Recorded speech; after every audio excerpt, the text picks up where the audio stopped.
This is reamping, whatever, album update. Take one. 3, 2.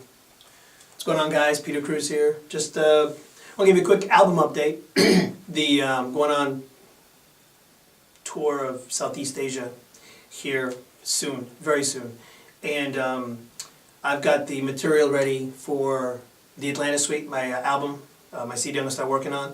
And when I get back from Asia, I'm going to start recording and start cutting tracks and putting all the basic tracks down and everything, and start working on that. And hope to have all the tracking done in the next month. So hopefully by middle of July, I'll have everything recorded and done. And looking forward to that. So then mixing and then mastering and all that other stuff and all distribution stuff I'm working out.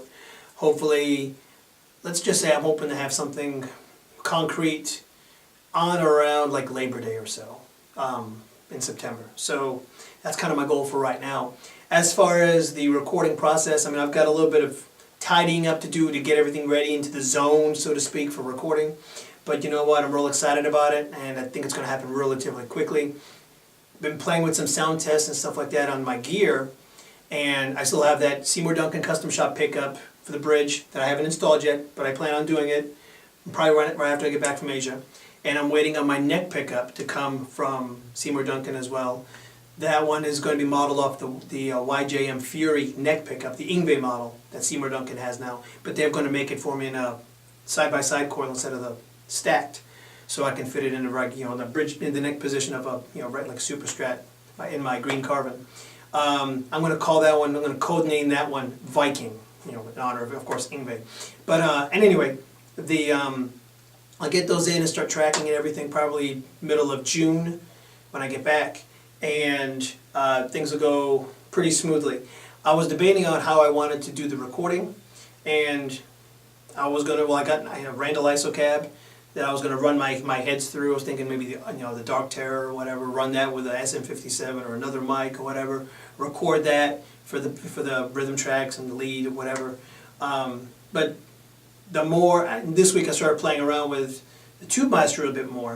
And I came across an online demo from Hughes and Kettner from the Music Messe, I guess recently here, this past spring, summer, whichever. And they had a demo where they used a Tubemeister, the red box out on it. It was a Tubemeister 36, if I remember correctly. And they did the red box out into a computer, no cabinet attached whatsoever. Rob Marcello was a guitar player. Guy's a beast. Awesome. Rock on, man. They ran it through the computer, direct from the red box into the interface. I think it was one of those Apogee Quartet or something, hooked up to a Mac, running Logic, and then they ran Sound Designer, where they actually loaded a impulse response for a cabinet into it, and it just sounded massive. And I'm thinking, I have all these tools available to me on my setup, and I've got impulse responses, and I've got guitar hack impulses, and I've got some red box and red wires impulses and stuff like that. I'm like, I need to play with it. So I've done some experimenting, and I'm just blown away. I'm like, this stuff is going to rock. So after doing a quick demo on my own, just to kind of test stuff out, trying to test the waters, I'm thoroughly impressed, okay, that I will probably end up recording the whole album, probably in one take. No, not quite like that. But I'll probably do the whole album with a Tubemeister 18, probably sitting on my workstation in front of me, guitar plugged into it, in silent mode. I wouldn't even hook up a cabinet to it. That's what I'm thinking right now. Direct in with the red box out.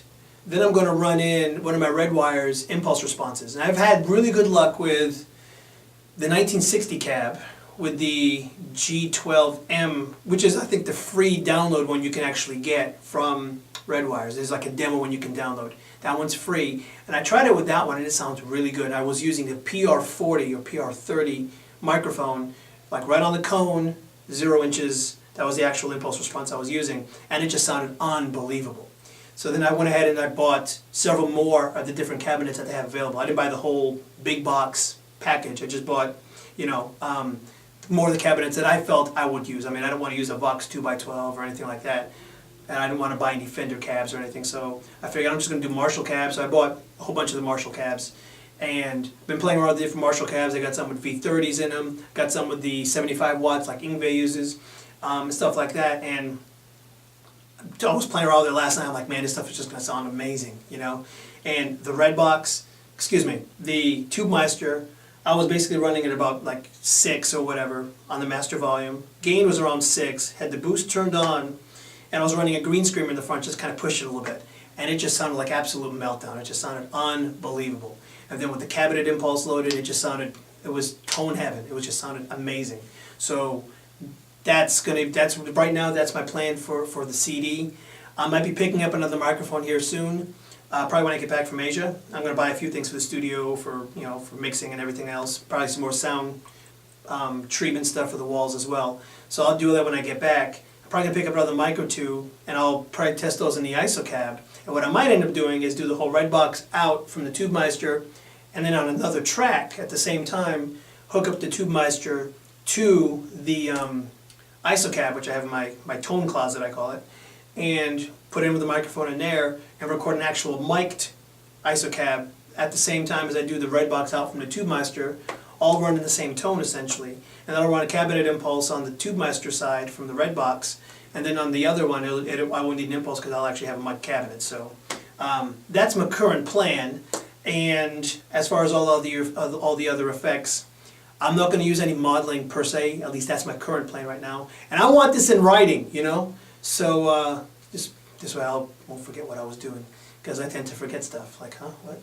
Anyway, yeah, right. Anyway, so that's that's the current plan for the CD. So I plan to have nothing but tubes, and nothing but the tubes on the CD, and no modeling. And that's the way it stands right now.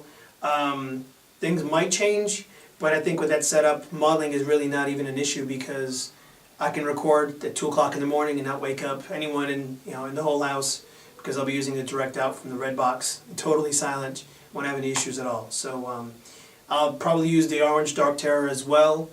Probably have to do some testing with it, and I'll probably do that with the other microphone when I get the other mic, and have more time when I get back from Asia. Test different microphones and whatnot. So anyway, that's all we got for right now. Thanks so much, guys, for hanging out and for listening to me rant about the CD. Getting ready to start recording that here in about another month or so. So things are getting real hot and heavy here this summer in good old Texas. So again, rock on, guys. Thanks so much for stopping by. We'll catch you later.